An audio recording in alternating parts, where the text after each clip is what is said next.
Welcome प्यारे बच्चों। आज हम लोग आपके हमारी दुनिया किताब का पाठ 10 कैसे कैसे घर पर बात करेंगे। तो बच्चों, पहला घर कच्चा घर, इसके बारे में हम लोग चर्चा कर चुके हैं। 2 नंबर में बहुमंजिली इमारत, इस पर भी हम लोग चर्चा किए। अब आगे हम लोग देखेंगे पत्थरों के घर, ये कैसे होते हैं, कहाँ मिलती है। मैडम कहती है, देखो बच्चों, चित्र संख्या 3 में पहाड़ी इलाकों के एक मकान को दिखाया गया है। ये पत्थरों का बना एक मजबूत घर है। इनमें लकड़ियों के दरवाजे और खिड़कियां हैं। इनकी छत ढलवा होती है ताकि उन पर बर्फ या बारिश का पानी ना ठहरे। छत को मजबूत बनाने के लिए पेड़ों के मोटे तनों का उपयोग होता है। ऊपर की मंजिल पर जाने के लिए लकड़ी की सीढ़ी होती है। मोटी मोटी दीवारें हैं। लकड़ी के फर्श और लकड़ी की छत ठंड से बचाते हैं। चूंकि बच्चों पहाड़ी इलाके ठंडा होती है, तो वहाँ इस प्रकार के घर बनाने से वहाँ ठंड कम लगेगी और इसीलिए वहाँ पे लकड़ी के खिड़की दरवाजे और पत्थरों का घर बनाया जाता है।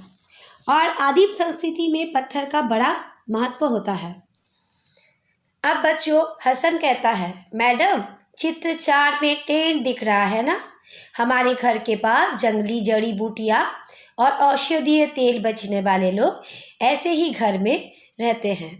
तब मैडम कहती है, हाँ हसन, ये टेंट ही है जिसमें वे लोग रहते हैं जिनका स्थायी आवास नहीं होता।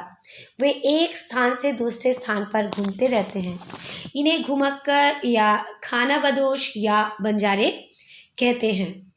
ये कपड़ा या अन्य चीज़ों से बनी होती है और खंभों के फ्रेम पर तना होता है। आजकल मनोरंजन के लिए शिविर बनाने एवं अस्थायी घर बनाने के लिए भी इसका उपयोग किया जाता है।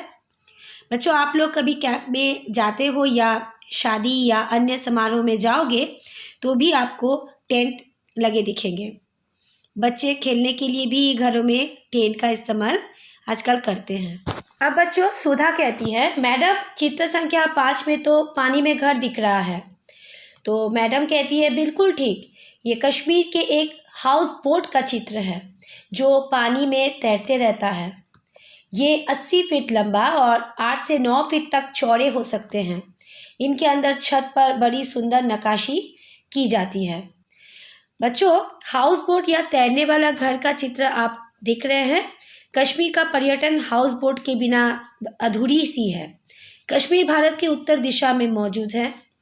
झीलों में चलने वाली हाउस बोट बहुत आकर्षक होता है। ये पानी में तैरने वाला शानदार होटल जैसा बन गया है जिसमें सारे सुख सुविधाएं मौजूद हो सकता है।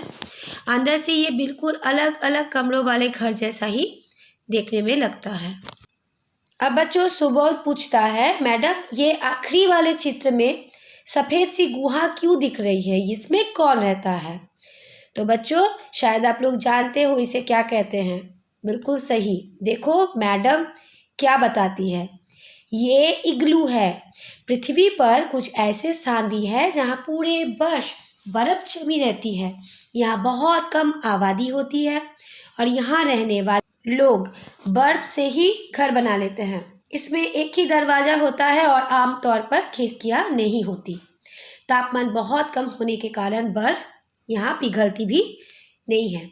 जैसे बच्चों, बर्फ़ को अगर हम लोग फ्रिज से बाहर निकाल के रखते हैं तो वो पिघल जाती है, क्योंकि फ्रिज के अंदर का तापमान से बाहर का तापमान अधिक रहती है और इसीलिए इग्लू का बर्फ़ नहीं गलती है, क्योंकि वहाँ तापमान बहुत ही कम रहती है। बर्फीले प्रदेश में भी बच्चों बर्फ़ के घर बनते हैं। हम लोगों ने इस पाठ से सीखा, किसी जगह पर आसानी से उपलब्ध सामग्रियों का उपयोग मकान बनाने में किया जाता है। कुछ सामग्रियां हमें प्रकृति से मिलती है, जैसे पेड़, चट्टानें, मिट्टी, खनिज आदि। कुछ घर प्रकृति से प्राप्त इन वस्तुओं से बनाया जाता है। वही कुछ घरों के बनाने में फैक्ट्री में बने सामान जैसे सीमेंट, रंग, कांच आदि का उपयोग भी होता है। मकान का स्वरूप उस क्षेत्र के मौसम के अनुरूप होता है, जैसे कि पत्थरों का घर हो गया या आपका हाउस बोट हो गया या इग्लू हो गई। ये सभी वहाँ के मौसम के अनुरूप ही बनाए जाते हैं।